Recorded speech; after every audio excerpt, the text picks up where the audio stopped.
What's going on, everybody? Welcome to another video, another tip video. More importantly, you guys tear those up, you guys love them. One question I would like to ask is, what tip videos would you like to see next? But today what we're going to be doing is I'm going down to a small pond, and I'm pretty much going to show you guys how I break down an area, whether it's a new area or it's an area I've been to.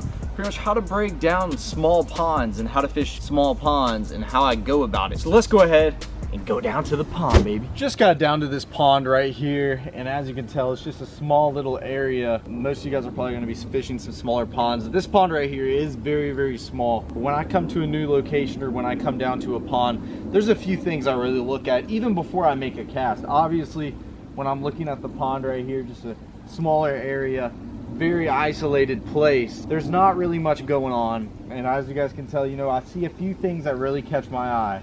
One, I see a tree over there in the water. As you guys can tell over there, that's one of the main focuses. I see a tree. Another thing is I see these trees that are hanging over the water back in that corner. So that's going to tell me one thing. On a sunny day, those trees are going to cast a shadow out in that water, and it's going to be an area where the sun's not beaming down. So there's going to be a lot of shade over there in that corner. Then you got a big old tree laying down in the water that those bass are going to suck up against. I don't care if it's cloudy, sunny. On a sunny day, more importantly, they're going to tuck up under that tree. But most of the time, especially largemouth bass, they love trees, they love wood. As I look around the pond, I really don't see much. You know, I don't see much more. As I start to cast, I'll realize that, oh, there's some grass right here. Oh, there might be some like rocks underneath the surface. But there is one thing I see right here. As you guys can tell, there's two little stumps or two little pieces of wood that are sticking out of the water, and they're just kind of out there by themselves. They're very isolated, and bass love that stuff. If you guys ever see anything isolated in the middle, whether it's like a little twig sticking up out of the water, maybe there's like a tree stump or a tree that's sticking out of the water, you need to throw at that. Like that right there, you know, that's just a little piece of wood. I'm going to be starting off with a spinner bait. What I tend to do when I go to these little areas is I start off with a moving bait first and see how active those fish are. If the fish aren't like wanting to really cooperate with me, they're not really trying to bite, it's, you know, I might switch over to, you know, a slow working bait. You know, I'm gonna switch over to, you know, my soft plastics, my crawls, my worms, that whole deal, and that's what I'm gonna do. But when I first go to a location, I usually start off with a moving bait first to see if I can catch those active fish, and then throughout the day I'll slow down and throw me a worm. And it all depends on the conditions. Like if it was bluebird skies out here, super hot, I wouldn't even start off with this. I'd probably just go ahead and move over to my crawl or my worm. If you guys want to check out my other tip video where I talked about my crawl, where you can pretty much work it all different ways, that's another good option, especially if it's super sunny outside but you want something to throw around moving anyways. But as you guys can tell, that isolated cover right there, I got this old spinner bait, some Colorado blades, and then I actually painted some of the blades red. This is the Fish Head spinner baits Primal series with a little trailer hook on it. You got this very dirty water, you got a little bit of cloud cover in the sky, not too much sun, no wind at all, but I want to slow roll this through. Let's make a cast right out there. I promise you guys, like 90% of the time there's going to be a fish on structure like this, or these little trees. There's going to be a fish on that stuff. Maybe he's not wanting something moving today, because I promise you, especially in a small pond like this, there's not going to be too much. You know, maybe some ponds that people go to, there's going to be a lot of laydowns in the water. Maybe there's a lot of rock, you know, who knows, whatever it is. But especially on a place like this where there's really not much, like I said, there's a tree over there, and then there's like these little trees that are hanging over, and I know there's going to be a little bit of shade back in this corner. But you know, the one thing is there's not too much stuff for these fish to hide on. There's not many rocks. I haven't seen any rocks at all. You know, there's not too many trees. So when I see something like that, I'm 100% casting at it. But I'm just gonna start going down this bank right here, fan casting, see if they're gonna try to eat this moving bait. So I've been throwing this around for quite a second. I didn't have any bites on it. I'd really like there to be some wind out here, especially when throwing a spinner bait. It's just something I had on my rod, and I was like, I'm gonna take it down here and throw this as my, you know, moving bait and see if I can catch any active ones. But I'm actually gonna cut this off, tie on a Texas rig, put a regular Zoom speed crawl on there, and we're gonna go around and catch some fish. We're gonna work it on the top, we're gonna walk it on the middle and on the bottom, and see if we can catch some of these fish out here. Instead of a Zoom speed crawl, I actually got a little rage crawl on. Got a little lead bullet weight, little EWG 3-aught hook. I'm gonna go down this bank, cover some water with this thing. I'm actually gonna reel it at the top of the water to start off with, especially in this little, actually had something hit it right there. Right away, right off the bat. It's gonna cover a lot of water. I don't know if you guys watch some of my videos. I'm a big fan of throwing a rage crawl on top of the water and right below the surface and actually reeling it rather than just using it as a little flipping bait. I'm a big fan of using it as a, you know, moving bait and a slow moving bait at the same time. Oh yeah. Oh my gosh, it's a huge one. I saw him come right off. Looking right up on the bank. There we go, baby. He ain't a monster, but he's a good quality fish. Oh man, what a beautiful one right there. Let me tell you guys something right now. Look at that. That's a beautiful fish. He's about, let's say 2 1/4, maybe pushing about 2 1/2. Really thick. He's a thick fish. He's not. That is a beautiful fish right there, guys. Let's get a quick release on him, and I'll show you guys how I caught that. There we go, guys. Beautiful little bass right here. Solid, thick, and healthy one. Let's get him back in the water. There he goes.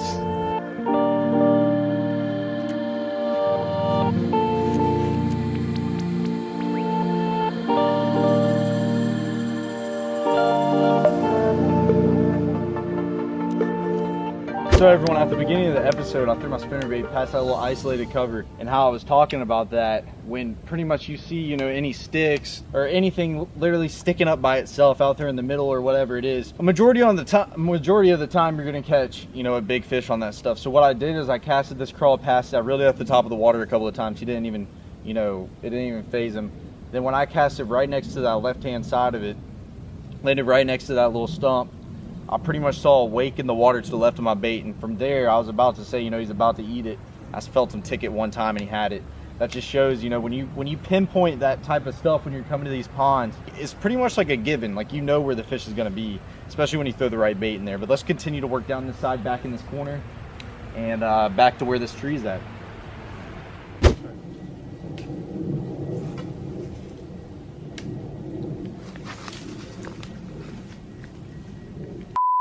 I cannot believe that.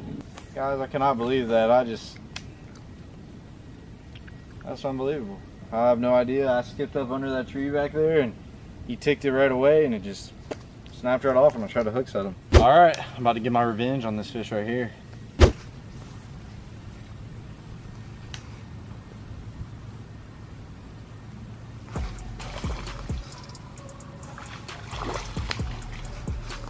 That was the awkwardest hook set I've done in a minute. I'm like under some trees. It's really hard to hook set back here. But wow, second fish of the day. Exactly where I called him out. I said there was gonna be one on that tree right when I got out here. Just like I did on that little isolated stump over there.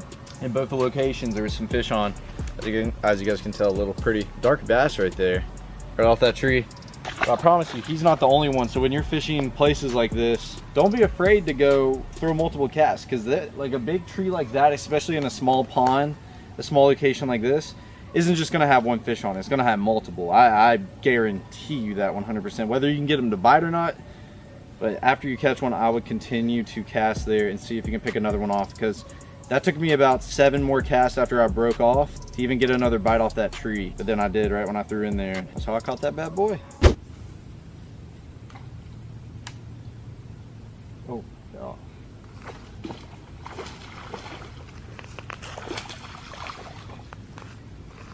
Two casts right after that one in the same exact spot. Caught another fish. Shows you right there.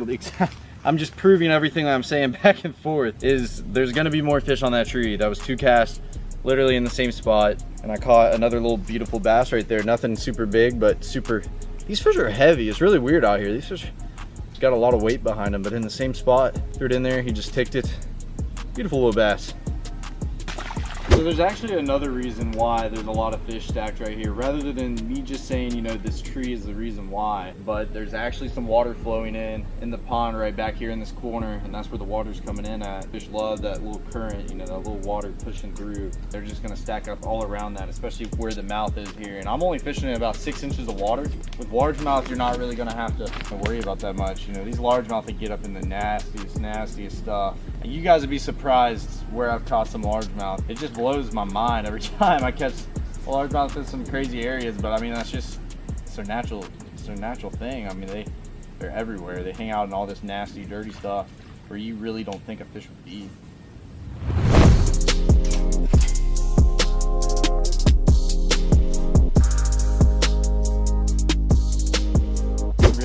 attention to these corners in these ponds.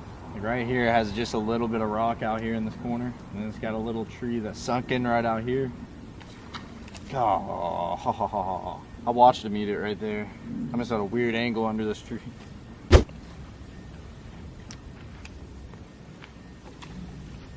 Right in the corner where I said he was gonna be. He's a little baby guy, I can tell you that. I could tell how he was hitting it. Never got the bait all the way. Let's throw it back in there. When you get a bite, make sure you throw it back in there.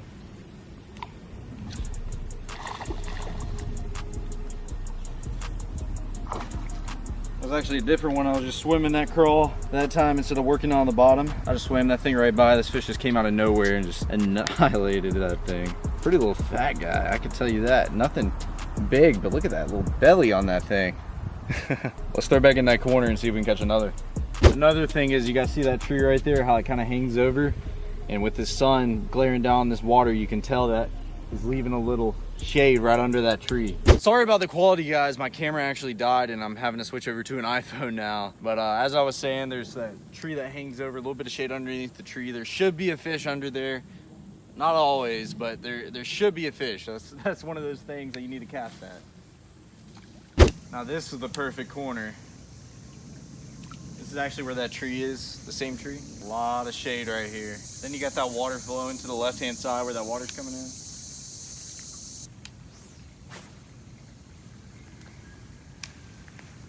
Oh my.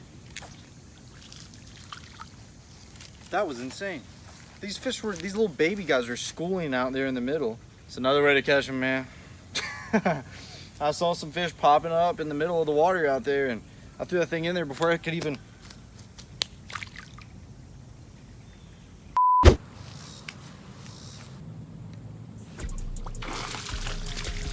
Just like that. And I skipped this thing up all the way in between that tree to where it came onto the other side because I was fishing on all this edge, and I just drug him out from that other side to come onto this tree and just eat my bait right there. A little thick, pretty guy right there.